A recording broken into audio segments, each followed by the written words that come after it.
Este programa tem o apoio da TV Interação, Associação Vida e Trabalho e da Ordem dos Advogados do Brasil, Seção São Paulo.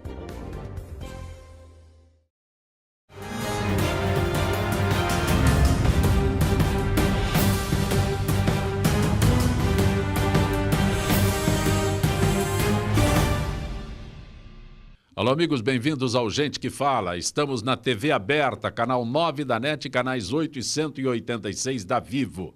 Estamos na Rádio Trianon, AM 740 São Paulo, Rádio Universal, AM 810 Santos. Estamos transmitindo do estúdio da TV aberta através da nossa fanpage facebook.com/programa Gente que Fala. Estamos na TV Guarulhos, canal 20 UHF, canal 3 da NET em Guarulhos, 11h30 da noite. Nosso blog, gentequefala.com.br, nossos telefones 38766146, 50525555. Participando desta edição de Gente que Fala... Eu posso apresentá-lo como humorista Paulo André? Bom dia, Zacopé. Bom dia, Brasil. Vamos dizer aprendiz de humorista. Tem isso também? Tem isso também. Você é da escola da comédia? Exatamente. Depois de mais Você é aluno da escola da comédia? Perfeito. A Escola da Comédia foi um projeto desenvolvido pelo Fábio Lins, que é um humorista já conhecido da área do stand-up comedy. E ele montou um projeto em que você faz o treinamento com ele, faz um curso de 4 meses. E se você te desenvolver e for bem, ele coloca você para apresentar em alguns locais. Então a gente Tá bom. Daqui a pouco vai ter que fazer a gente rir. Também a arquiteta Suzana Foz Caltabiano. Prazer tê-la aqui, Suzana. Prazer é meu. O que é o projeto Lê Comigo? O projeto Lê Comigo, na verdade, ele começou com uma iniciativa dos meus filhos. Né? Meus filhos tinham, na época, 15 anos, 13 e 11, e resolveram pedir livros para os amigos porque queriam entregar em alguma casa alguma escola de São Paulo, algum abrigo de crianças. Queriam formar uma biblioteca de livros infanto-juvenil e fazer uma ação de Natal. Porque todo ano antes do Natal, a nossa família sempre pensou: o que vamos fazer neste Natal realmente de doação, de presença, né, de amor, e não só a festa ou a ceia na família, né? E esse ano, em 2013, surgiu essa ideia: vamos levar livros infanto-juvenil para algum lugar. Só que pedimos esses livros, meus filhos pediram na escola, para os amigos, e em 25 dias, chegou 1 tonelada de livros infanto-juvenil na minha casa. E com 1 tonelada de livros, a gente...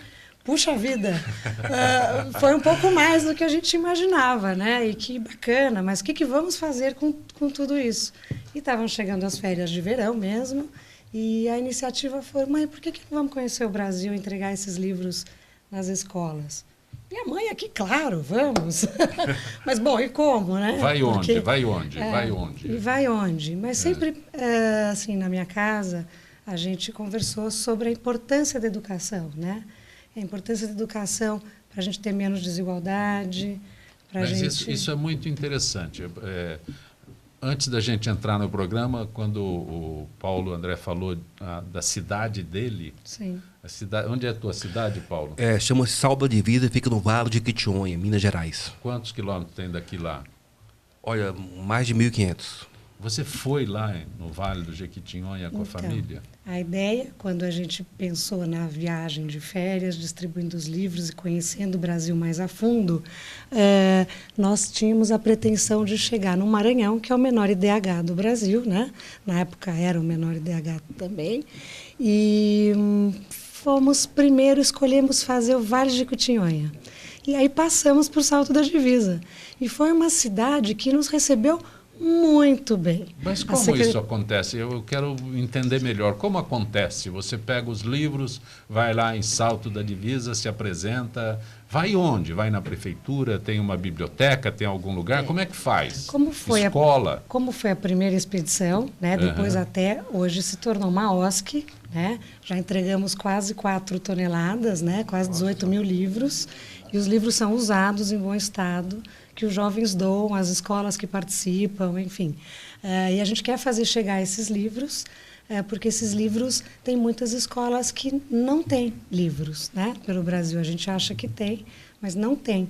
Então, fica muito difícil você poder ensinar uma criança a ler sem você ter livros variados, infanto-juvenil, para as crianças terem a curiosidade, a vontade mesmo de como se é que você interessar, levou né, uma pela tonelada de livro da tua casa para os lados do Maranhão? Foi divertido. Aí eu falei, puxa, preciso de carros. Para levar uma tonelada, você tem que deixar as crianças em casa. Eu falei, preciso de carros, preciso de motorista, né? Eu e meus 3 filhos, né? Então, a gente foi com vários carros, picapes, né? E a primeira ideia era, vamos fazer o Vale de Jequitinhonha. A gente tinha 3 escolas já definidas, porque foi tudo, né? Assim, conversamos com as diretoras, entregamos a primeira biblioteca em Betim, né? Até foi no Salão do Encontro, que era uma ONG, que também trabalhava com jovens e crianças. E depois seguimos saltimbancos pelo Brasil, entregando livros pelas escolas, dormindo em postos da BR pelo caminho, com os caminhoneiros, eu e meus filhos, e os motoristas, e a gente, porque eu não ia conseguir dirigir todos os carros. E tivemos uma experiência espetacular, que mudou a nossa vida. Isso fez 3 anos, mudou muito a nossa vida. E de lá para cá, meu filho mais velho, até quando chegou dessa primeira viagem, ele falou assim, mãe, eu quero que todos os meus amigos vivam o que eu vivi. Todos. Quero que todo mundo faça uma viagem como a gente fez. Porque foi a melhor viagem da minha vida. E foi a melhor viagem da minha vida, né, também. Até de ser uma mãe que proporcionando para os filhos, sabe, serem cidadãos, né? Claro que a gente não precisa fazer uma coisa que foi realmente elaborada. Eu entrei na brincadeira junto com eles e vamos. Mas pode ser tão simples, né? A gente pode pegar os livros que estão nas estantes das nossas casas, que a gente para pensar, puxa, eu já li, né? Eu já li, tudo bem, tem um livro que eu amei, a gente guarda 2, 3, faz um pouco uma biblioteca, mas hoje a gente tem, né, os meios de comunicação, a gente tem os livros digitais. Fazer o livro andar, não é? Tem que fazer o livro andar, porque o Brasil ainda não tem a quantidade, a facilidade de chegar a um livro. E o Brasil é muito grande, né? Tem muitas escolas e precisa muito, né? Paulo André, você é empresário. Eu trabalho no setor de limpeza, terceirização, né? Uhum. E assim, depois de 30 anos adiando esse sonho... Peraí, deixa eu fazer uma pergunta antes que todo mundo quer saber. Você é engraçado? Vamos descobrir isso aqui hoje. Como é que é o nome da tua cidade lá, Léo? Minha cidade se chama Salto da Divisa. Lá em Salto da Divisa, todo mundo achava, ou só a mamãe achava que você era um menino engraçado? Não, a mamãe não. Quem achava mais eram os colegas mesmo, né? Eu era o engraçado da escola. Em casa eu era sério. Eu era coroinha na missa de manhã e à tarde eu ia fazer graça na rua. Porque normalmente, né, quando a gente que vive nesse mundo aí todo, aí chega um cantor, o cara fala assim, canta alguma coisa, né? Esse tipo de coisa acontece com frequência. Mas no teu caso, fala para você, Paulo, conta uma piada. Eu sempre fui muito engraçado na escola, nos meios que eu estava, com os amigos, em grupos de trabalho. Eu sempre fui o engraçado da turma. E eu sempre tive vontade de desenvolver esse lado. Apesar de trabalhar de terno e gravata, o mais sóbrio possível, eu tinha vontade de desenvolver esse lado da comédia. Porque, Zé Copé, sorrir eu acho que é uma das coisas mais agradáveis do mundo. Tá? Não tem contraindicação e é de graça. Esse mundo que a gente vive está louco, o estresse é muito grande, você corre, é só notícia ruim, você tem que enfrentar o trânsito de São Paulo, enfrentar o dia a dia, enfrentar o trabalho, o cliente que não paga, funcionário que não vai, você enfrenta de tudo. E nada melhor do que você dar boas risadas para desestressar, para aliviar sua alma mesmo. E eu tinha vontade de desenvolver essa área, apareceu a oportunidade de fazer o curso, vamos em frente. Escola, você foi frequentar, porque a Suzana, como é arquiteta, é fácil, ela fez uma faculdade e tudo mais, mas eu estou querendo entender uma escola da comédia. O que ensina na escola da comédia? Eu creio que seja a primeira do gênero no país. A gente que queria fazer, no caso, stand-up comedy, e você não encontra ninguém que dá um treinamento adequado para isso. E aí o professor Fábio Lins, que já é um comediante bem conhecido no setor, montou esse projeto. Você estuda 4 meses com ele, ele te ensina técnicas, como escrever piadas, como apresentar em público e, principalmente, Agora eu me interessei muito. O que tem no currículo dessa escola? Eu também me interessei. A Suzana quer saber o que tem no currículo, né? O currículo das outras faculdades, nós sabemos o que tem no currículo de uma escola de comédia. Vamos dizer o seguinte, hoje fazer comédia é muito complicado, porque assim, as pessoas estão muito melindrosas. Qualquer coisinha que você fala, alguém não gosta. Então a proposta da escola da comédia é você rir de si mesmo. O primeiro lema que a gente faz é o seguinte: você não precisa criticar ninguém para fazer humor. Pega a sua vida, seu dia a dia, já tem material mais do que suficiente.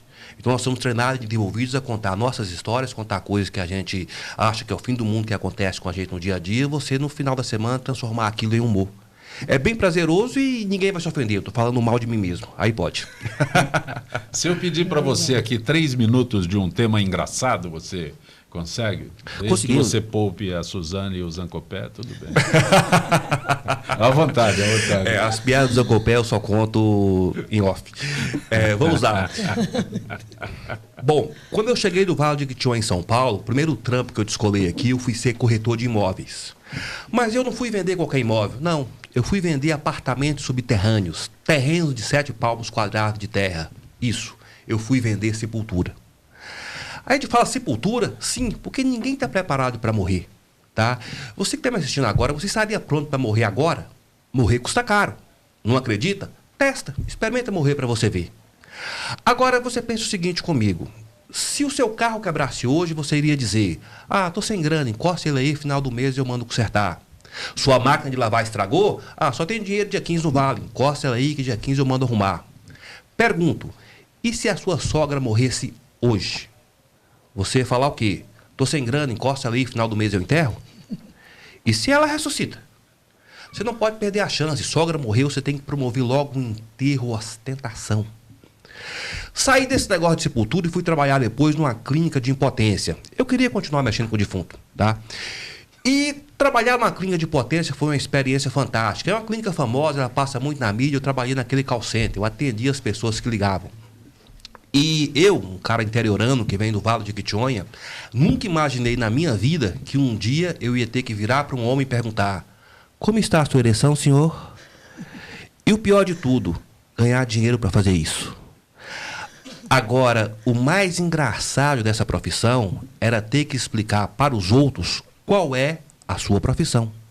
Imagina um almoço de domingo. Você está indo conhecer a família da sua namorada. Toda a família da namorada que você vai conhecer tem sempre uma tia, vamos dizer assim, meia chata, certo? Que na hora do almoço, que a gente está degustando a lasanha, porque aí o silêncio na mesa é maior, ela olha para você e pergunta: Paulo, explica pra gente, você trabalha com o que mesmo, filho? Aí você olha para ela, olha pro sogro, pra sogra, pra mãe do sogro, o pai da sogra, os tios olhando para você: você trabalha com o que, filho? Eu pergunto: você quer mesmo saber com que eu trabalho? Bom, vai quarta-feira à noite no Honda Hall, que lá eu conto. Aqui não dá. Eu vou contar essa e outras histórias mais do dia a dia do trabalho, do que foi o trabalho de uma clínica de potência. Não sei se você sabia, mas mais da metade das brochadas que acontece, atenção brochas desse país, eu sei que nós somos muitos, mais da metade das brochadas que acontece tem cunho emocional. A pessoa não tem nada. Quem mandou você não assistir stand-up? Tá vendo? Fica assistindo só jornal.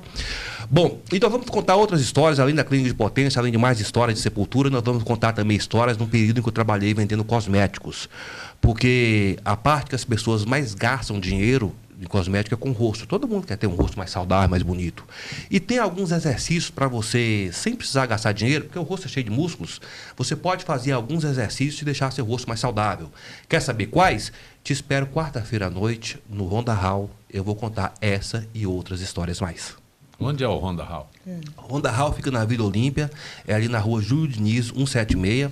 O Grupo Escola da Comédia, a gente se apresenta lá toda quarta-feira à noite, eu e outros alunos. Sábado agora vai ter o lançamento da Escola da Comédia lá, um solo do professor Fábio Lins. E eu vou falar uma coisa, tá?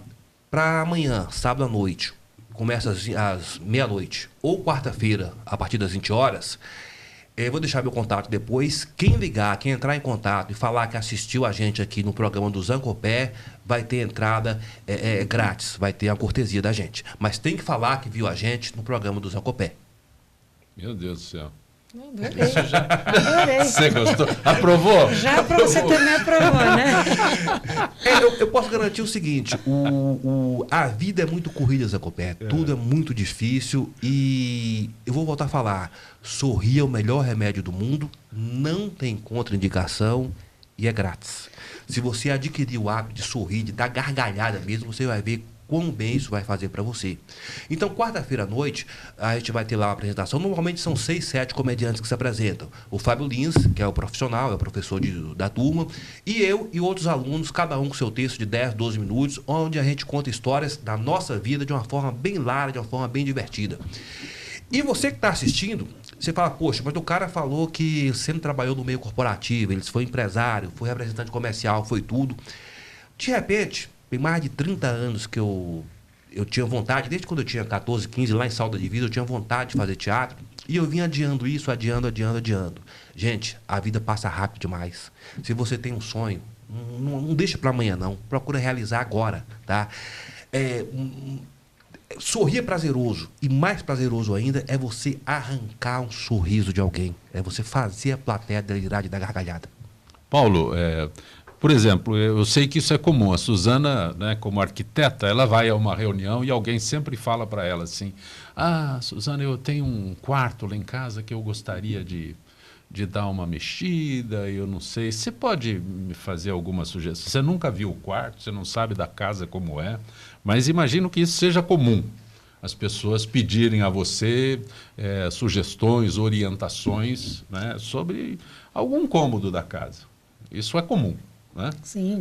Tá certo? Não errei nessa avaliação. Não errou. Mas assim, você não entrando na casa da pessoa e ela só falando com você, puxa, eu quero reformar minha sala, quero mudar, explica o porquê que quer mudar, né? Se está achando pequeno, se quer pôr outras funções dentro daquela sala. Você não vendo o espaço, claro que você tem que analisar e olhar, né, um pouco o seu cliente, né? Como é que ele é, o que ele está trazendo para você de informação, né? Mas geralmente o arquiteto tem que realmente ir no espaço. Mas é comum em alguma reunião familiar alguém perguntar para você se é possível mexer na sala da casa dela. Sempre. Certo? Sempre. Paulo, quando você fala que você é comediante, alguém pede para você contar uma piada? Sempre. Mas assim, a minha fama de comediante, ela chega antes. Porque você fala, o cara trabalhou primeiro vendendo sepultura. Depois o cara foi trabalhar numa clínica de impotência. Depois foi vender cosmético. Mas isso você não se apresenta assim. Você nunca se apresentou assim. Eu trabalho numa clínica. Paulo, o que você faz? Eu tinha que dar voltas para explicar isso. De impotência. Mas isso virava graça. Que toda festa que eu chegava, todo ambiente que eu chego, a pessoa fala isso, o Paulo trabalha numa clínica de impotência, o riso é garantido. Não precisa nem eu contar piada. Aí eu emendava, contava algumas coisas. Agora, o mais interessante depois que eu estava sozinho, sempre chegava alguém perto de mim, assim, olhava para o lado, para outro. Paulo, sabe o que é? Eu tenho um amigo. Eu falo, sei, você tem um amigo. Você tem algumas dúvidas? Eu esclareço. Eu preciso saber a intimidade de seu amigo. Você sabe? O cara não. Porque assim, esse é um problema que todo mundo vai ter que... Hoje, com o estresse que o país está, com essa correria que a gente está, todo homem, não importa a idade, você apresenta um ou outro problema. Todo mundo tem uma curiosidade a fazer. E dá para você tirar o humor disso. Quando você vendia sepultura, quando anunciava a sepultura, você dizia 100% de satisfação dos clientes? Nunca recebemos uma reclamação de quem comprou. Sim. Nunca quem usou nossa sepultura ligou para reclamar. Quem usou, porque quem comprou pode reclamar. Quem comprou nunca reclamaram também, né? Mas assim... 100% de satisfação. O mais interessante, quando eu brinquei no início falando que eu vendia apartamentos subterrâneos, porque você vendia sepultura de 3, 4 andares, porque a família às vezes quer morrer e ser enterrada junto, né? Você tolera a esposa ou a sogra a vida inteira, morre e enterra um em cima do outro. Então, é hilário, porque assim, você mexe com a parte de sentimento das pessoas, a gente aqui tá brincando e tudo, mas quando você fala em sepultura, a pessoa planejar, porque a única certeza que você tem na vida é que você vai morrer um dia. E será possível que você não se planeje para isso? Mas acho que uma coisa interessante é também saber o que você vai escrever na sua lápide. Quando você for, né, desta para melhor, qual que é a frase que você deixaria na sua lápide, da sua vida, né? Ou do que foi você, né? Eu acho que você já pensou nisso? É uma boa pergunta para a gente que está aqui ainda, né? Do que a gente vai fazer nessa vida aqui? Olha, que seja né, valorosa para estar passando por aqui, né? O que é parar para pensar um pouco, né? E quando você traz a gente rir da gente mesmo, acho fantástico. O homem é o único que ri de si próprio. A gente tem que rir muito da gente mesmo. E claro, né? Você fala, rir do outro, que divertido, mas rir da gente mesmo é saúde. É saúde. Você vai ficar menos doente, né? Vai ficar menos estressado, né? Então eu acho que assim você vendia Sepultura mesmo saúde, ou você inventou isso? Né? Não, eu vendi Sepultura uma época. Foi pouco tempo, foi o primeiro emprego que eu cheguei. Eu cheguei do Vale de Quichonha aqui, não conhecia quase nada, né? Não tinha concluído faculdade. Aí o primeiro emprego que arrumaram, eu vi um anúncio de jornal, não tinha muita internet na época, fui lá para vender Sepultura. Eu falei, vamos embora. É a coisa mais fácil de vender, porque todo mundo vai usar. Não tem como. Carro tem gente que não pode comprar ou não gosta. Qualquer coisa que você imaginar, tem gente que fala, não, isso aqui eu não uso. Sepultura não tem jeito. Você vai ter que usar, querendo ou não. Então eu imaginei, um negócio fácil de vender. Mas é engraçado, além do brasileiro ter medo, você fala em Sepultura, as pessoas se assustam. É engraçado, é a única certeza que você tem é que você vai morrer. O brasileiro deixa tudo para a última hora, ele não se previne, ele não faz um plano de previdência, ele não faz nada. Quando dirá de morrer. Porque a hora que a pessoa morre, se ela não estiver preparada, um enterro decente custa muito caro. O problema da família. Quero dar trabalho para todo mundo quando morrer. Quero aborrecer todo mundo, não apenas em vida, mas depois que morrer também. Aí você imagina enterrar você em um cemitério público, onde os pés ficam pro lado de fora. Aonde pessoas... Isso é verdade. Tem cemitérios aqui em São Paulo em que pessoas... Não pode chover. Não pode chover. Não, pessoas invadem e roubam para vender os ossos. Eu perguntei, mas isso é comum. Vender osso para quem? Ou você vende osso para algumas estudantes que querem dissecar aquilo ali, ou você vende osso para alguns terreiros de macumba, que compra osso para fazer alguma coisa. Já pensou se o osso está em algum local? Aí o cliente falava bem assim para mim, olha, Paulo, tô nem aí, depois que eu morrer, você pode fazer com o meu corpo o que você quiser. Eu falo, legal. Se seu filho morrer primeiro, você deixa fazer com o seu corpo, o corpo dele o que quiser? Aí o cara comprava. Eu olhava o filho, eu olhava a esposa. Muito convincente, muito convincente. Suzana, nesse teu trabalho de incentivar a leitura, é verdade que existe a necessidade de ensinar professores? A gente, né, já andou 18 mil quilômetros, né, de carro, fora todos os lugares que passamos, né, já são 12 estados, né, que a gente passou com o Lê Comigo, e a gente observa que tem professores que realmente não sabem ensinar. Professores maravilhosos, com dom de ser professores, preparados, mas a gente também encontra aqueles que nem pegam os livros paradidáticos que chegam, né, do MEC, porque eles não vão saber ensinar os alunos com aqueles livros. A gente tem crianças falando, não, a gente nunca recebeu os livros, e a gente vê, né, na sala dos professores, aqueles livros todos empacotados ainda, e a escola já há 2 meses em aula, e esse livro não chega na mão da criança. E aí, por que não chega na mão? Por que não chega? Porque não chega que muitos professores não estão preparados e não sabem ensinar aquilo que está no livro. Então, eles preferem... Existe um curso específico para isso? Não, você tem a Faculdade de Educação, né, que prepara esses professores, mas a gente tem o concurso público também. A gente tem na rede também, tem professores excelentes, né? Excelentes mesmo. Mas tem professores que deviam estar mais observados, porque um professor que não vai ensinar bem o seu aluno, ainda mais nos primeiros anos de vida, ele vai tirar a oportunidade daquele aluno de seguir para frente. Né? Explica melhor o projeto Lê Comigo. Você, quantos mil quilômetros? Foram 15 mil? Não, 18 mil. Apenas Passamos 18 mil. Assim, por vários que tivemos. Você chegou ao Maranhão? Chegamos ao Maranhão. E a gente, como meu filho disse na primeira expedição, né, que, puxa, os livros são extremamente importantes. Quantas vezes por ano vocês realizaram essa expedição? Se foi uma vez começo, num final de ano, e demorou quanto tempo depois para voltar? Não existe mais a nossa família ir para qualquer lugar e não levar livros de presente. Não existe mais na nossa vida isso. Quando aconteceu a primeira expedição, né, que foi tão surpreendente, porque queríamos alguns livros e chegando a essa tonelada, a gente vê como as pessoas têm livros em casa. Quantos carros tinham nessa excursão? Né? Foram 4 carros, né? Descartamos um no meio do caminho, seguimos em 3.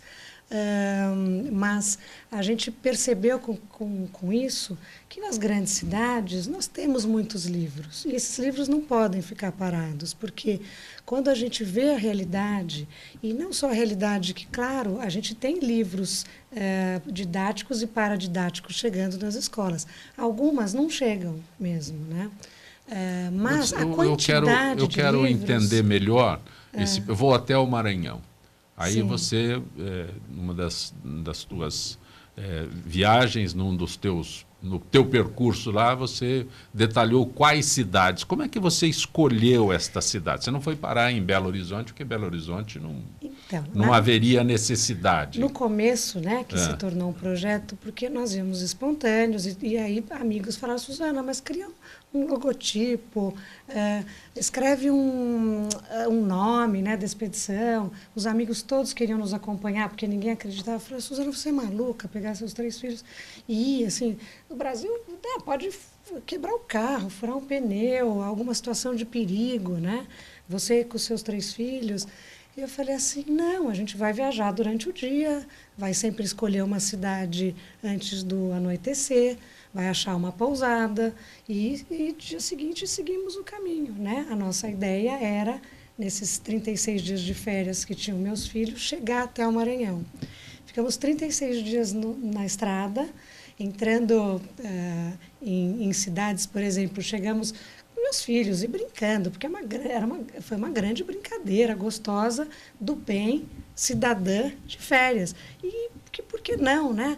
A gente fala assim, inspirar outras pessoas que vão passar ou seu feriado em algum lugar, ou vão passar, ou mesmo perto de casa, que possam recolher os livros e entregar em algum lugar, para, né, entregar em alguma escola, conhecer as pessoas, os outros jovens que estão nessa escola. Seria muito rico, eu acho, para o nosso Brasil, e não é tão difícil, né? Claro que é difícil o que eu fiz. Sair, precisou de uma estrutura e tudo mais, mas a gente observou... Financiamento próprio? Foi financiamento próprio, em vez da gente não sabia onde ia nas férias, de qualquer forma eu teria que ir para algum lugar ou estar em algum lugar com eles, e a gente optou, não, vamos fazer essa brincadeira, e foi saltimbanco mesmo, até o Vale de Jequitinhonha a gente queria fazer, da nascente à foz, até por causa da brincadeira, né, meu sobrenome também é Foz, dos meus filhos, e a gente brincou, vamos sempre que tiver um rio, e der para a gente conhecer da nascente à foz, vamos fazer? Então, sempre também teve essa brincadeira lá em casa. Então, o Jequitinhonha foi um lugar escolhido. A gente teve 3 escolas escolhidas e depois saímos saltimbanco. Salto da Divisa, quando a gente passou, a gente não imaginava que ia passar por Salto da Divisa. No meio de Salto da Divisa tinha uma cidadezinha que chamava Guaranilândia. E meu filho menor, o Pedro, gosta muito de Guaraná. E aí ele, mãe, vamos entrar. Vamos conhecer, que deve ter muito Guaraná lá. Vamos conhecer Guaranilândia. Nisso demos carona para uma senhora, porque a gente queria conhecer as pessoas também, não só a região, as pessoas, as escolas, entregar os livros. Conhecer uma descendente, com certeza, de um quilombola, que queria uma carona. Fomos até o quilombola, conhecemos e entendemos a história dela. E chegamos em Salto da Divisa, que foi maravilhoso. Chegamos nas praias, passamos pela Bahia, chegamos depois na Chapada da Diamantina, né? Conhecemos as cachoeiras, entregamos as bibliotecas, algumas, fomos conhecer os jovens, meus filhos ficaram amigos de todo mundo pelo caminho, pegando o Facebook, ficando amigos, porque até então, quando voltamos, né, depois de 36 dias, não conseguimos chegar no Maranhão, ficamos a 200 quilômetros da divisa.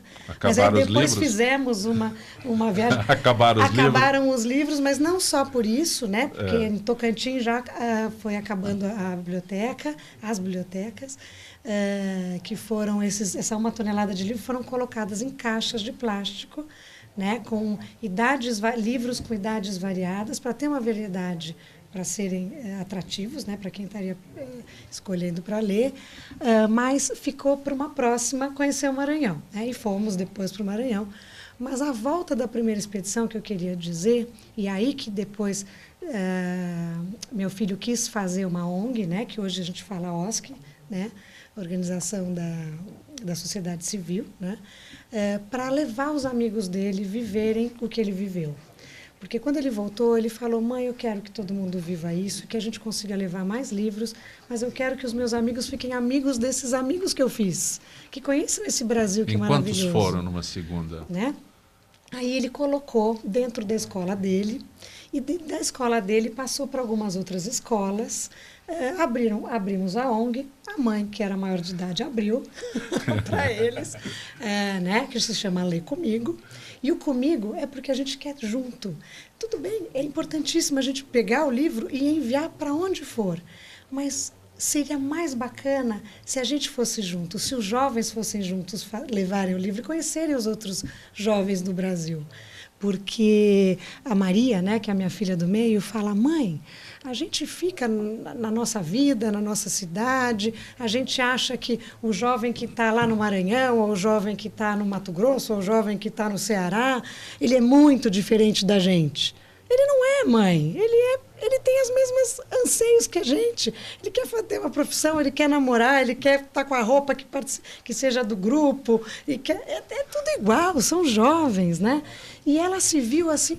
Gente, é muito bacana conhecer pessoas que eu imaginava que eu não ia conhecer tão fácil e conhecer estados ou lugares do nosso Brasil, que tudo bem, eu não posso ir para o Ceará, mas eu posso ir 5 quarteirões da minha casa, conhecer pessoas que estão do meu lado, eu não conheço, e posso entregar livros, e posso fazer parte... E posso ajudar, né, na parte da educação no Brasil, né? Parabéns. Um registro antes da gente conversar ainda mais com o Paulo André e com a Suzana Foz Caltabiano. Falta de acordo adia a votação de mudanças nas regras de licenciamento ambiental. Órgãos que cuidam do licenciamento concordam em reunir as regras de uma lei única e mais simples. Mas o Instituto Nacional do Meio Ambiente e dos Recursos Naturais Renováveis, que é o IBAMA, e o Instituto Chico Mendes da Conservação da Biodiversidade, já avisaram à Câmara que, do jeito que está, o relatório tem problemas e gera insegurança. É o que também avalia o deputado Alessandro Molon, do Rede do Rio de Janeiro. Nós conseguimos evitar a aprovação de um texto muito ruim, muito desequilibrado, que colocaria em risco todo o patrimônio genético, toda a biodiversidade brasileira, com o fim do licenciamento ambiental. Nós queremos um acordo que consiga equilibrar essas duas coisas: preservação do meio ambiente e desenvolvimento econômico, com geração de emprego e renda. São informações que nós trazemos em parceria com a FIPESP, Associação dos Funcionários Públicos do Estado de São Paulo, não apenas aos associados, mas ao público em geral. Nós já temos algumas perguntas aqui. Se eu pedir de mais 2 minutos de história, você conta? Aí depende de você, que quando você fala história sobre clínica de potência e sepultura, eu não sei se o horário é recomendável. Ou se eu deixo o pessoal para ir até o Ronda Hall, quarta-feira à noite eu estou lá, eu tenho cada história. Você está vendendo bem o Ronda Hall, hein? Isso. Pode deixar o telefone, Zancopé? Lógico. Então, você que está me assistindo, já que o Zancopé quer mais 2 minutos de piada, a gente vai fazer 98787-6627. Me manda uma mensagem, me manda um WhatsApp. 8787-6627. Se você falar que assistiu no programa do Zancopé, a palavra-chave aqui é Zancopé, tá? Se você falar que assistiu no programa do Zancopé, você vai ter um ingresso com cortesia. Para essa quarta-feira, dia 6 de setembro, 13 e 20 de setembro, estaremos lá, tá? Já esgotaram os ingressos? Já esgotaram os ingressos, mas eu tenho algumas reservas técnicas para quem assistiu aqui no Zancopé, tá? Liga, fala comigo que a gente dá um jeitinho de colocar você lá, tá? Bom, já que você quer mais 2 minutos de humor, e ela tá falando, coincidência da vida, né? Ela esteve no Vale de Jequitinhonha, esteve na cidade que eu nasci. Quando eu cheguei aqui em São Paulo, e a gente brinca... Você veio de ônibus? Eu vim de ônibus. São 3, 4 ônibus diferentes até você conseguir chegar aqui. No Vale de Jequitinhonha aqui, 1.500 quilômetros de ônibus até chegar em São Paulo. E quando você chega no Ronda Hall, você olha e você vê aquela plateia linda. Paulo, como que você conseguiu se apresentar no Ronda Hall? Falei, olha... Primeiro passo, o Ronda Hall pediu que eu lotasse a casa. Lotar a casa é mole, foi só convidar os meus credores e a casa estava cheia. Eles foram na esperança de que eu ia receber algum, quem sabe, né? A casa lotou. E aí eu falo, poxa, mas eu nasci no Vale de Jequitinhonha, eu nasci pobre, feio, torço pro Vasco, não precisava mais nada. Só torcer pro Vasco já é castigo suficiente. A única esperança que a gente tinha no Vale de Quitionha foi eleger alguns políticos, mas a esperança nossa acabou virando pó. A gente teve que sair lá e seguir em frente, tá? Chegamos em São Paulo e já contamos a trajetória em que a gente foi trabalhar como corretor de imóveis, né, de apartamentos subterrâneos. E o mais interessante, o Zancopé está pedindo, eu vou contar. Eu falei agora há pouco que as pessoas mais gastam dinheiro com o rosto. Todo mundo quer ter um rosto mais saudável, quer ter um rosto mais bonito. Vou repetir. O rosto é cheio de músculos. Você pode fazer alguns exercícios e deixar o seu rosto mais saudável. Eu vou contar 2 exercícios para vocês. Primeiro, o beijo na boca. Não é qualquer beijo na boca. É aquele beijo assim de tirar o macarrão do estômago da mina. Tá? Quando você dá um beijo desse, você exercita metade dos músculos do seu rosto. O outro exercício é o sorriso. Quando você dá uma gargalhada, você exercita a outra metade dos músculos do seu rosto. Isso explica porque eu vim ser comediante. Eu não beijo ninguém, eu tenho que sorrir o dobro para compensar. E ver se eu consigo ter um rosto mais saudável um pouco. Suzana, a Daniela da Bela Vista pergunta se nas viagens do projeto você encontrou algum lugar que por algum motivo recusou livros. Encontrei, Daniela. É mesmo? Encontrei alguns que ficamos sempre muito tristes, né? Porque levar livros, né, numa escola, a gente imagina que seriam muito recebidos sempre por todos. Na verdade, a maioria sim, fomos muito sempre bem recebidos por todos, mas infelizmente em algumas escolas... Não foi um lugar só. A gente teve diretoras falando, mas para que isso? Não, a gente não quer isso, não vamos usar. E aí, enfim, seguimos o caminho, né? Deixávamos os livros... Não foi um lugar só? Realmente, não foi um lugar só, uma pena, né? Mas seguimos o caminho porque realmente deixar também livros, né, de pessoas doando com tanto amor para chegar realmente na mão dessas crianças e jovens para serem lidos, a gente anotava o nome da escola, porque a gente estava com pena também de deixar e ficar de lado, né, não ser usado.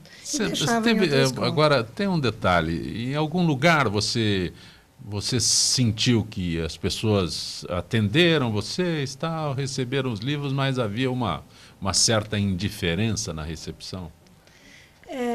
O que a gente viu mais assim, todos esses anos, é a felicidade de alguém estar chegando na escola com algo ou para simplesmente conhecer. Nossa, mas você chegou aqui para conhecer a minha escola? Eu falei, claro que sim, entregar esses livros e querer conhecer vocês. Então, a gente sentiu uma carência de encontro, né? Uma carência de troca, né? Uma carência de, puxa, por que vocês aqui de tão longe chegaram aqui? Porque a gente quer conhecer vocês, porque a gente quer trazer esses livros e doar para a sua escola. Então, assim, foi realmente sempre o nosso encontro muito amoroso. Tem pessoas espetaculares, mas, infelizmente, em algumas escolas tiveram medo. O que você está fazendo aqui? Né? Eu falei, não, a gente só vê o projeto dos meus filhos, né? Meus filhos contando e conversando, a gente só veio entregar esses livros para vocês. Não, mas eu não quero, a gente não vai usar. Então, assim, depende de cada diretor, mas uma pena, mas geralmente são muito bem recebidos os livros e as pessoas que vão visitar. É tão bonito quando alguém chega numa escola também, eles querem mostrar a escola inteira, o que eles estão fazendo, e é tão gostoso receber tudo isso. Então, por isso que o Lê Comigo, além da entrega de livros, que é tão importante, porque não ir chegando esses livros, mas o encontro, né, que gera empatia de jovens, de pessoas que não iam se encontrar, mas por um motivo que o livro fica, esse motivo do encontro, que já é tão importante, porque livro sempre é bom chegar, mas também ele é o motivo do encontro, e o encontro que é o potente do projeto Lê Comigo. Paulo André, Jorge da Vila Prudente, stand-ups andam muito apelativos ou é politicamente correto ou anda muito chato? Boa tarde. Politicamente correto anda muito chato, pergunta o Jorge. Boa tarde, Jorge, obrigado pela pergunta. É o que eu falei no princípio, Zancopé. Hoje as pessoas andam muito sensíveis. Qualquer coisinha que você fala, alguém se ofende. Está todo mundo com a flor da pele. Está todo mundo realmente precisando de comédia, de sorrir um pouco mais. Esse é aí o grande diferencial que a Escola da Comédia está propondo. Para não brigar com o politicamente correto, para não ofender ninguém, a gente fala da gente mesmo. Eu estou aqui a todo tempo, todas as piadas que eu fiz, e todos os alunos lá seguem essa mesma linha, a gente fala da gente mesmo. Eu vou até ensinar a vocês um pequeno truquezinho, tá? Quando você chegar em casa à noite, cansado, depois que você jantou, foi dormir e tudo, você vai se preparar para dormir, reveja o seu dia, desde a hora que você acordou até a hora que você foi trabalhar, o almoço, a janta, o estudo, vai vendo ponto por ponto do seu dia, anotando. Não apenas você vai conseguir limpar algumas situações, algumas raivas que você passou, algumas bobagens que você fez, você vai rever e falar, poxa, eu não devia ter feito isso, como você vai conseguir muito material para desenvolver comédia se você quiser. Fale do seu dia a dia, não precisa mais nada, que já tem material suficiente. Suzana, Otávio da Vila Madalena, urbanismo deveria ser ensinado nas escolas para as crianças? Otávio, acho que sim, não só urbanismo, né? Porque o urbanismo, eu acho que gera, a gente vai falar urbanismo, gera você pensar mais... Deixa eu aproveitar, não existe uma distorção sobre história de urbanismo, não é uma palavra mais oficial do que, sabe? Não, urbanismo, eu acho assim, fundamental. Perfeito, perfeito. Eu só estou colocando que eu acho que há uma incompreensão do que é urbanismo. Eu trocaria o urbanismo pela vida cidadã. O que é ser um cidadão, né?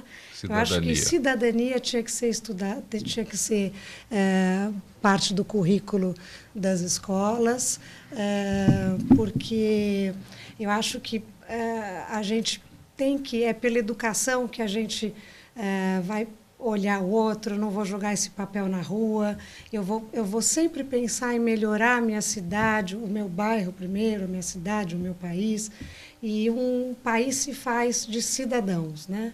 Eu acho que um país vai ficando desenvolvido em todos os sentidos quando o cidadão presta atenção nas coisas e age, né? Porque eu acho que a gente fala também muito, a gente precisa de ação, de ação. E vamos ter, sim, eu acho importantíssimo que fosse currículo escolar, cidadania. Paulo, já imaginou você lá no Vale do Jequitinhonha dizendo que é humorista? Olha, hoje, graças à internet, ao Facebook, já chegou alguns textos, alguns e-mails já chegaram. O pessoal já tem respondido bem. Porque assim, como a Suzana teve lá e constatou, aquela região, nordeste do país, é uma região muito sofrida. E quanto mais sofridas são as pessoas, mais criativas elas são. É só você reparar que os grandes humoristas desse país vieram todos, em sua maioria, do Nordeste. Renato Aragão, Chico Anísio, o Cavalcante, tantos outros mais, eles vêm de regiões mais pobres, porque quanto mais sofrida a pessoa, mais ela se vira na criatividade para poder sobreviver, para poder seguir em frente. Agora o complemento da pergunta, por que você não está na televisão? Olha, eu estou começando na televisão agora com o Zancopé, e o Zancopé é pé quente, tá? Todos que passaram por essa mesa, teve gente que sentou aqui nessa mesa e se elegeu prefeito depois. Passou aqui é pé quente, tá? Então, estamos começando... A pergunta tem a razão de ser pelo seguinte, né? O Paulo é humorista, então quando você se apresenta, né, como humorista, todo mundo liga o humor à televisão. Então eu imagino que a cobrança, que canal você está, o que você faz, como é que eu nunca te vi na TV, isso deve ser comum.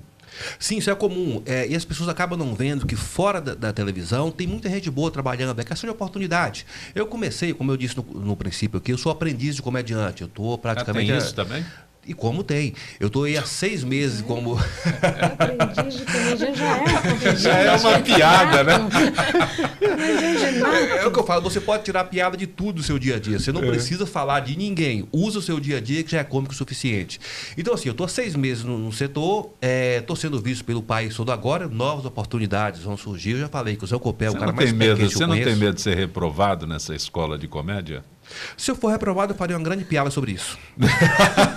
Suzana, nem sei. Rindo, a pergunta é da Laura, que nos acompanha na cidade de Santos. Nem sei se você pode responder, até porque você é arquiteta, né? Porque os governos anunciam programas de incentivo à leitura e quase nenhum funciona. Nem sei se você tem condições de responder. Eu não sei a fundo todos os programas do governo, né? Mas a gente vê é um sistema, né? A gente não pode falar que é a falta do livro, que é professores muito preparados, professores não tão preparados.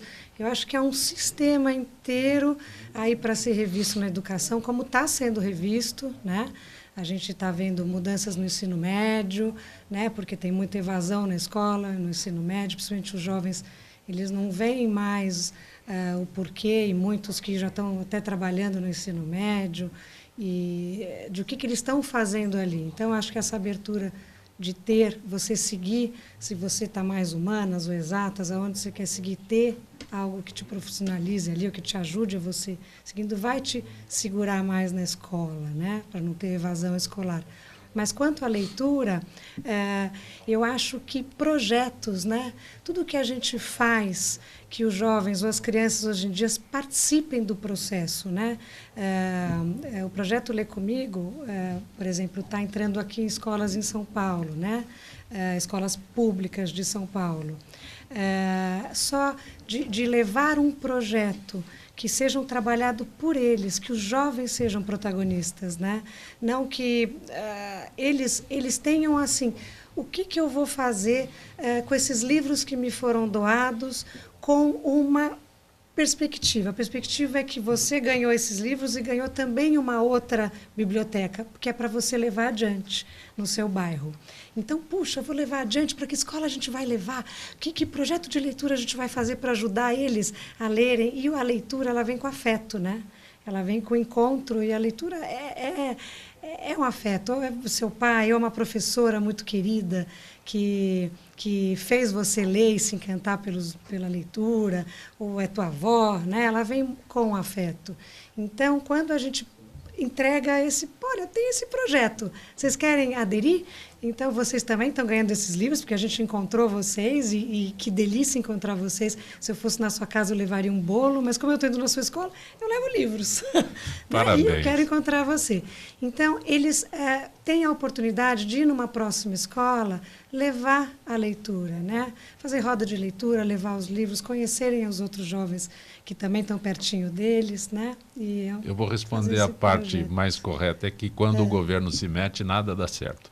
Viu? Quando a iniciativa privada realiza, acontece. Paulo André, Lucas de Diadema, o humorismo atual é diferente de décadas atrás? Ele cita Chico Anísio, Trapalhões. Obrigado pela pergunta, Lucas. Mudou tudo, né? Mudou o mundo. A diferença de tecnologia hoje é gigantesca, se você reparar o de décadas atrás. Então, muito recurso, televisão, internet, o olhar do público muda. E, de repente, o que fazia rir nos anos 60 e 70 não seja a mesma coisa de hoje. Mas algumas coisas se preservam, é muito importante. O humorista, o Renato Aragão, o Chico Anísio, o que mais se preserva hoje, principalmente para quem faz stand-up comedy, que é um modelo diferente, que sobe só você e o microfone e a plateia, você não está maquiado, você não está vestido de um personagem, é só você e você. O principal ponto, principalmente que a gente olha do Renato Aragão, é você conservar a naturalidade. É você fazer um humor, seja no palco, seja na televisão, como se você estivesse conversando com amigos. Porque isso acontece. Pouco importa se é uma roda de amigos com 4, 5 pessoas ou se é uma família de amigos de 200 milhões de brasileiros. Você está ali batendo papo entre pessoas, e quanto mais natural você for, quanto mais espontâneo você for, mais sucesso você vai ter. Isso daí eu acho que não mudou e espero que não mude nunca. Quando você fala em stand-up, uma vez o Zé Vasconcelos, conversando com ele disse, stand-up? Fiz isso a vida inteira, não chamava stand-up, mas eu ia lá no palco e ficava lá, no mínimo 40 minutos. O Ari Toledo, todos eles são de stand-up. Mudou o quê? Olha, o gênero stand-up, ele teve uma mudança, porque desses humoristas antigos, eles contavam piadas que eram muito comuns. Piadas do dia a dia, piadas de salão, que a gente chama. A diferença do stand-up é que você que está apresentando, você tem que criar o seu texto. Eu não vou contar piadas aqui que se contou a vida inteira no país. Eu tenho que inventar um texto que é só meu e fazer daquilo engraçado. No caso da Escola da Comédia, o que a gente está optando é por falar da gente, pegar o meu dia a dia e torná-lo engraçado. Meu dia a dia só eu vivi, então só eu vou ter esse texto. Diferencia um pouco dos antigos, que eram e são maravilhosos. O Ari Toledo é uma lenda no campo do humor. Todos eles são bons. Fazem um número interessante, só ele, o microfone e o palco, mas ele se contava, na maior parte do tempo, histórias de salão. E o desafio do stand-up comedy é você fazer uma coisa nova, que somente você tem. Raul Gil, uma vez eu assisti o Raul, ele, quando se despediu, voltou e fez mais 40 minutos de show, mas contando piadas que... dos outros. Mas, Paulo André, é verdade aquela história da sogra que você vendia sepultura. Qual é o nome que você usava? Era sepultura mesmo ou túmulo? A brincadeira que a gente fez foi apartamento subterrâneo, né? Sim. Você vai morar mais confortável. Sim, a gente fez um treinamento para vender. Da sogra? Sim. Quando eu perguntei aqui é o seguinte: você está preparado para morrer hoje? Já falei, seu carro quebrar, você encosta. Daqui 10 dias eu arrumo. Se sua sogra morrer hoje, o que você vai fazer com ela? Encosta aí, daqui 10 dias eu enterro? Não dá. Ela pode ressuscitar, inclusive. Entendeu? Suzana, Carla das Perdiz, esse é o ponto da história, da piada. Que vendia sepultura. Vendia muita sepultura. Nossa, você falava que ela vai ressuscitar, o cara comprava. Suzana, Carla das Perdiz, como fazer as crianças de hoje se interessarem pelos livros? Tem Carla, uma fórmula? Carla, são tantas, né, atividades, e claro que a concorrência do livro está grande, né, com a internet, com os iPads, com o iPhone, né? Mas, assim, por um lado, a gente não pode falar, porque eles estão lendo ali, né, um pouco. Mas, claro que os livros, a gente tem uma história começo, meio e fim, né? Então, a gente acredita, e a gente viu que pelo encontro, quando os jovens encontram com jovens, é muito potente. E isso ajuda muito o jovem que não é nem da minha escola, né? Que veio de uma outra escola para estar comigo, que vem incentivando a leitura. Também eles protagonizam, porque eles inventam o que eles vão fazer com os jovens que eles vão encontrar com as crianças, né? A periodicidade que vão lá ler livros ou outras atividades que eles inventam. Isso a gente vê que traz resultados, né? Então, de repente, é um novo jeito também. A né? sua Mas acho que são várias fórmulas de ensinar, né? Pelo amor, eu acho que é pelo amor. Pelo amor, afeto, né? Pelo afeto. Pelo afeto. E Né? pelo Você encontro. Colocou. Mas, Paulo, você tem projetos para empresas, é isso, Paulo? Exato. Como eu disse, eu estou começando na área de comédia e eu quero associar isso com programas de motivação, PNL, coaching, e poder levar isso para as empresas. Ambiente de trabalho é sempre um local tenso. Você passa 8, 10, 12 horas por dia ali, convivendo com pessoas que nem sempre você se dá muito bem, acaba sendo um ambiente tenso. E, de repente, a gente está desenvolvendo alguma coisa para levar para essas empresas, que seja motivação, autoajuda de uma forma sorridente. Porque quando a gente faz treinamento, faz programas para qualquer empresa, que você vai dar uma palestra, um curso, acaba sendo algo tenso, você está falando de meta, de resultado e tudo. E aqui não, nós vamos fazer algo para relaxar e fazer o pessoal da sua empresa sorrir. Vocês vão descobrir, gente, que quando você passa um tempo sorrindo ao lado das pessoas, tudo fica mais fácil. Tá? Até em família, se sua família, você chegou em casa, você está tenso, liga o YouTube, chama a sua família, pega o hábito de sorrir em família, assiste alguma coisa de stand-up. E nós queremos levar isso para as grandes empresas, para evitar que a tensão tome conta do dia a dia. O empresário que adotar essa ideia vai descobrir que sorrir é o melhor remédio, não tem contraindicação e é de graça. E é isso que a gente quer levar. Paulo é fantástico, é de uma simplicidade. Como é que Deliciosa. Gostou, né? Deliciosa. Você se acha engraçado? Já fiz a pergunta e eu repito que você teve tempo para pensar. Olha, bom, eu estou descobrindo isso agora. Repito, aos 46 anos de idade, eu estou descobrindo agora o que meu inconsciente já sabia. Eu me acho engraçado e a resposta que as pessoas estão tendo, a resposta que o público está tendo é positiva. Onde você vai se apresentar? Nesta quarta-feira próxima? Toda quarta-feira, a partir das 20 horas, estaremos no Ronda Hall, Escola da Comédia, eu e elenco, eu e outros alunos. E elenco? Nós somos em 7, normalmente. Só uma coisa, quando você diz nesta quarta-feira... Estarei no... Como é que é o nome da casa? Ronda Hall. Ronda Hall. Isso é um convite ou uma ameaça? Isso depende do quem está ouvindo. É um convite. Se você não for, eu te ameaço. Tem algum site? Você pode procurar Facebook, Escola da Comédia, Instagram, @Escola da Comédia. Acha a gente lá. Se você me telefonar, eu já dei o telefone aqui. Eu consigo a cortesia para você. Toda quarta-feira, eu e os alunos da Escola da Comédia estaremos de braços abertos, prontos para fazer você sorrir. Suzana, fala para a gente mais uma vez como se entra em contato com o projeto Lê Comigo. Para entrar em contato com a gente, se você quiser levar o Lê Comigo para sua escola, você entra no contato@lecomigo.org.br. e conta um pouquinho e a gente do que vocês, onde vocês estão, né? E a gente vai conversar para conseguir pôr o contato, né, desses jovens através da leitura. Se eu quiser doar os livros para o projeto Lê Comigo, como eu faço para doar livros para o projeto Lê Comigo? Aí eu levo o livro lá e falo, agora é problema teu. A gente, na Grande São Paulo, vai buscar os livros e também é pelo contato @lecomigo.org.br. A gente não pega menos do que 30 livros infanto-juvenil, né? Então teria que ter essa quantidade. Isso é importante. Cima, né? De 30 para cima, é isso? De 30 para cima. Aí nós vamos buscar. E se eu estiver fora de São Paulo? Se eu for de alguma outra cidade fora de São Paulo? A gente pretende que o projeto chegue, né, em muitos lugares, mas por enquanto a sede está aqui. Mas né? por que eu pergunto isso? Eu acesso lá o site Lê Comigo e aí moro fora da cidade de São Paulo, mas quero contribuir. Como é que eu faço? Eu posso enviar os livros? Posso fazer isso ou não? Você pode enviar os livros através do correio, Sim. Né? Mas mande o contato, porque a gente conversa direitinho, de repente a gente consegue fazer, por exemplo, em Tu tem tanta gente que quer doar, aí a gente vai organizar alguma maneira para ir buscar os livros em Itu. Suzana Foz Caltabiano, repete o site para a gente, Suzana, Lê Comigo. O site é Lê Comigo, é www.lecomigo.org.br. Parabéns pelo teu trabalho, pela tua dedicação, por incentivar a leitura. Você me fez lembrar de um amigo muito especial que tive, ele já comprou um terreno do Paulo aqui, mas é o Edson Guerra, e ele vinha sempre, estava sempre com livros na mão, aí quer ler, não devolva, passa para outro. Isso. Então ele fazia isso e eu acho interessantíssimo. É esse movimento, né? Mesmo Sim. que você não possa, enfim, você de repente monta uma biblioteca e vai entregar numa escola do lado, né? Que não deu para estar trazendo na sua escola, mas leva então na sua escola livros, né? Paulo André, repete o endereço do teu show quarta-feira. Quarta-feira à noite no Espaço Honda House, Rua Júlio Diniz, 176, na Vila Olímpia.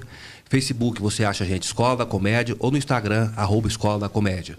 Ou então me manda uma mensagem por WhatsApp, 11 São Paulo, 987876627. Se você estiver em São Paulo, eu consigo ainda o ingresso de cortesia para você. Mas tem que falar que assistiu no programa do Zancopé. Agradecendo a Suzana Foz Caltabiano e o Paulo André por participarem desta edição de Gente que Fala. Estaremos de volta segunda-feira, sempre com direção do jornalista Fausto Camunha. Gratos, bom final de semana, até lá.